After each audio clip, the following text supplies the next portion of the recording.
നമസ്കാരം, chess battles മലയാളത്തിലേക്ക് സ്വാഗതം. ഇന്നത്തെ വീഡിയോയിൽ റാഷിദ് നഷ്മദീനോവും അലക്സാണ്ടർ കോൺസ്റ്റാന്റിനോവും തമ്മിൽ നടന്ന വേഗത്തിൽ ട്രാപ്പിലായ ഒരു ഗെയിമാണ് കാണിക്കാൻ പോകുന്നത്.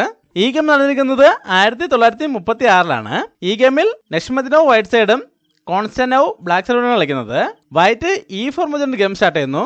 ബ്ലാക്ക് E6 മൂവ് ചെയ്യുന്നു. ഫ്രഞ്ച് ഡിഫൻസ് ആണ്. വൈറ്റ് D4 മൂവ് കൊണ്ട് നോർമൽ വേരിയേഷൻ സെലക്ട് ചെയ്യുന്നു. ബ്ലാക്ക് D5 മൂവ് ചെയ്യുന്നു. ഇപ്പോൾ പോൺ വെച്ച് പോൺ എടുക്കുന്നതാണ് എക്സ്ചേഞ്ച് വേരിയേഷൻ. എന്നാൽ നഷ്മദീനോവ് ഇവിടെ എക്സ്ചേഞ്ച് വേരിയേഷനിലേക്ക് പോകുന്നില്ല, E5 മൂവ് ചെയ്യുന്നു. ഇത് അഡ്വാൻസ് വേരിയേഷൻ ആണ്. ഇവിടെ ബ്ലാക്ക് അടുത്തൊരു പോൺ എക്സ്ചേഞ്ച് ഓഫർ ആണ്. C5 മൂവ് കൊണ്ട് D4 പോണിനെ അറ്റാക്ക് ചെയ്യുന്നു. ഇവിടെ ഇപ്പോൾ C3 മൂവ് ചെയ്തുകൊണ്ടോ അല്ലെങ്കിൽ നൈറ്റിനെ F3 ഡെവലപ്പ് ചെയ്തുകൊണ്ടോ ആ പോണിന് ഒരു സപ്പോർട്ട് കൊണ്ടുവരുന്നതാണ് മെയിൻ മൂവ്. എന്നാൽ നഷ്മദീനോവ് ആ എക്സ്ചേഞ്ച് ഓഫ് അക്സെപ്റ്റ് ചെയ്യാണ്. പോൺ വെച്ച് പോൺ എടുക്കുന്നു. ഇത് ചൈനീസ് വേരിയേഷൻ ആണ്. ബ്ലാക്ക് ബിഷപ്പിനെ ഡെവലപ്പ് ചെയ്തുകൊണ്ട് ആ പോണിനെ തിരിച്ചെടുക്കുന്നു. വൈറ്റ് ബിഷപ്പിനെ D3 ഡെവലപ്പ് ചെയ്യുന്നു. ഇവിടെ ബ്ലാക്ക് അടുത്ത നൈറ്റിനെ C6 ഡെവലപ്പ് ചെയ്തുകൊണ്ട് E5 പോണിനെതിരെ ഒരു അറ്റാക്ക് കൊണ്ടുവരുന്നു. വൈറ്റ് ക്വീനെ E2 ഡെവലപ്പ് ചെയ്തുകൊണ്ട് ആ പോണിന് ഒരു സപ്പോർട്ട് എടുക്കുന്നു. ബ്ലാക്ക് ക്വീനെ C7 ഡെവലപ്പ് ചെയ്തുകൊണ്ട് ആ പോണിനെതിരെ ഒരു അറ്റാക്ക് കൂടെ കൊണ്ടുവരുന്നു. വൈറ്റ് നൈറ്റിനെ F3 ഡെവലപ്പ് ചെയ്തുകൊണ്ട് ആ പോണിന് വീണ്ടും സപ്പോർട്ട് എടുക്കുന്നു. ഇവിടെ ബ്ലാക്ക് ഒരു നൈറ്റ് എക്സ്ചേഞ്ച് ഓഫർ ആണ്. നൈറ്റിനെ D4 കൊണ്ടുവന്ന് വൈറ്റിന്റെ ക്വീനെതിരെയും നൈറ്റിനെതിരെയും ഒരുമിച്ച് അറ്റാക്ക് കൊടുക്കുന്നു. ഇവിടെ നഷ്മദീനോവ് നൈറ്റ് വെച്ച് നൈറ്റിനെ എടുക്കുന്നു. ബ്ലാക്ക് ബിഷപ്പ് വെച്ച് തിരിച്ചു കിട്ടുന്നു. ഇതോടെ E5 പോണെതിരെ 2 പീസുകൾ വെച്ച് അറ്റാക്ക് വന്നിട്ടുണ്ട്. ആ പോണിപ്പോൾ ക്വീൻ്റെ സപ്പോർട്ട് അത്രേ ഉള്ളൂ. അതുകൊണ്ട് വൈറ്റ് F4 മൂവ് കൊണ്ട് ആ പോണിന് ഒരു സപ്പോർട്ട് കൊടുക്കുന്നു. ബ്ലാക്ക് അടുത്ത നൈറ്റിനെ E7 ഡെവലപ്പ് ചെയ്യുന്നു. ഇവിടെ ഇപ്പോൾ നൈറ്റിനെ D2 ഡെവലപ്പ് ചെയ്യുന്നതാണ് മെയിൻ മൂവ്. എന്നാൽ നഷ്മദീനോവ് ഇവിടെ ഒരു ട്രിക്ക് ഉപയോഗിക്കുകയാണ്. ഇവിടെ ഇപ്പോൾ നൈറ്റിനെ D2 ഡെവലപ്പ് ചെയ്യുന്നില്ല, പകരം നൈറ്റിനെ A3 ഡെവലപ്പ് ചെയ്യുന്നു.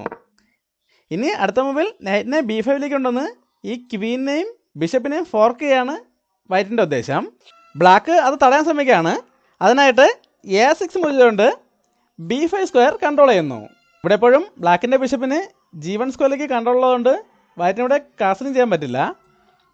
എന്നാൽ ആ കൺട്രോൾ ഒഴിവാക്കുന്നതിനായിട്ട് ഇപ്പോൾ ബിഷപ്പ് വെച്ച് ആ ബിഷപ്പിനെ അറ്റാക്ക് ചെയ്യാനും പറ്റില്ല. അങ്ങനെയാണെങ്കിൽ ബ്ലാക്കിനെ ബിഷപ്പ് വെച്ച് B2 പോൺ ഇട്ടതുകൊണ്ട് ഇങ്ങനെ ഒരു ഫോർക്ക് കൊടുക്കാൻ പറ്റും. അതുകൊണ്ട് നഷ്മദീനോവ് ആ ബിഷപ്പിനെ പോൺ വെച്ച് അറ്റാക്ക് ചെയ്യാൻ ശ്രമിക്കുകയാണ്.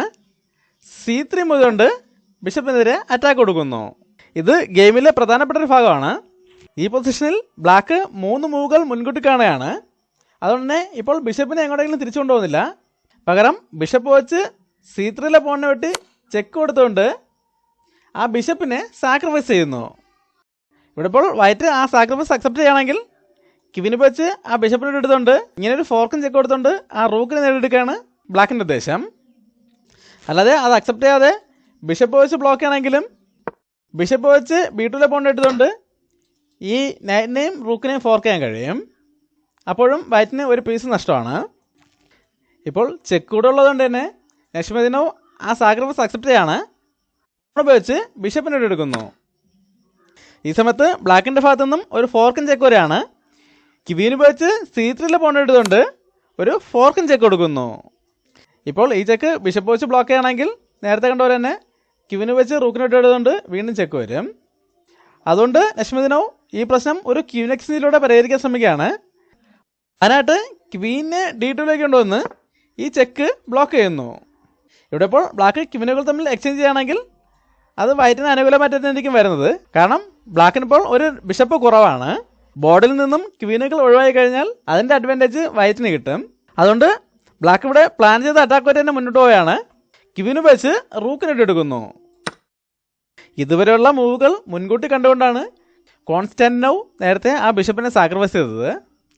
എന്നാൽ അങ്ങനെ 3 മൂവുകൾ മുന്നിൽ കണ്ടുകൊണ്ട് ബ്ലാക്ക് ബിഷപ്പിനെ സാക്രിഫൈസ് ചെയ്തപ്പോൾ നഷ്മദീനോവ് 4മതൊരു മൂവ് കൂടെ കണ്ട ശേഷമാണ് ആ സാക്രിഫൈസ് അക്സെപ്റ്റ് ചെയ്തത്. ആ മൂവ് വന്നതോടെ ബ്ലാക്ക് തോൽവി സമ്മതിക്കുകയായിരുന്നു. ഈ വീഡിയോ ഒന്ന് പൗസ് ചെയ്ത ശേഷം വൈറ്റിൻ്റെ അടുത്ത മൂവ് എന്താണെന്ന് കണ്ടുപിടിക്കാൻ ശ്രമിക്കുക. എല്ലാവരും കണ്ടുപിടിച്ചാണെന്ന് പ്രതീക്ഷിക്കുന്നു. ഇവിടെ ഇപ്പോൾ വൈറ്റിൻ്റെ ഈ ബിഷപ്പ് ക്വീൻ്റെ പിന്നിങ്ങിലായതുകൊണ്ട് തന്നെ ബിഷപ്പിനെ എങ്ങോട്ടെങ്കിലും മാറ്റാൻ പറ്റില്ല. അതുകൊണ്ട് തന്നെ ചിലരെങ്കിലും ചിന്തിച്ചത് കിങ്സിലേക്ക് കാസ്റ്റിംഗ് ചെയ്യാമെന്നായിരിക്കും.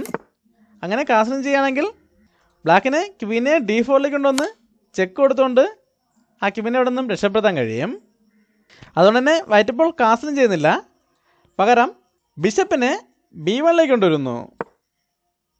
ഇതോടെ ബ്ലാക്കിൻ്റെ ക്വീൻ ട്രാപ്പിലായിരിക്കുകയാണ്. ഇപ്പോൾ ആ ക്വീന് സേഫായിട്ട് പോകാൻ ഒരു സ്ക്വയറും ബാക്കിയില്ല. എല്ലാ സ്ക്വയറിലേക്കും വൈറ്റിന് കൺട്രോളുണ്ട്. ഇനി അടുത്ത മൂവിൽ ബിഷപ്പിനെ B2ലേക്ക് കൊണ്ടുവന്ന് ആ ക്വീനെതിരെ അറ്റാക്ക് വരുമ്പോൾ ബ്ലാക്കിന് ക്വീൻ നഷ്ടപ്പെടും. E1ലെ ബിഷപ്പിന് നൈറ്റിൻ്റെ സപ്പോർട്ടും ഉണ്ട്. ഫലത്തിൽ ബ്ലാക്കിന് ആ റൂക്കിന് പകരം ക്വീനെ നഷ്ടപ്പെട്ടിരിക്കുകയാണ്. വൈറ്റിൻ്റെ ആ അഡ്വാൻറ്റേജ് മറികടക്കാൻ ബ്ലാക്കിന് കഴിയില്ല എന്ന് മനസ്സിലാക്കൊണ്ടാണ് ഈ പൊസിഷനിൽ ബ്ലാക്ക് തോൽവി സമ്മതിച്ചത്. ഇതുപോലെ നമ്മുടെ ഗെയിമുകളിലും ക്വീനെയും കൊണ്ട് എതിരാളിയുടെ പാളത്തിലേക്ക് അറ്റാക്കിന് പോകുമ്പോൾ ആ ക്വീന് തിരിച്ചു വരാൻ കഴിയുന്ന സാഹചര്യമാണോ എന്ന് പലവട്ടം ചിന്തിക്കണം. അല്ലെങ്കിൽ ഇതുപോലെ ട്രാപ്പിലാകാനുള്ള സാധ്യതകൾ വളരെ കൂടുതലാണ്. എന്തായാലും വളരെ നല്ലൊരു ഗെയിമായിരുന്നു. ഈ ഗെയിം ഇഷ്ടമായെങ്കിൽ ലൈക്ക് ചെയ്യുക, കമൻറ്റ് ചെയ്യുക, സബ്സ്ക്രൈബ് ചെയ്യുക. അടുത്തൊരു വീഡിയോ ആയിട്ട് വീണ്ടും കാണാം. നന്ദി, നമസ്കാരം.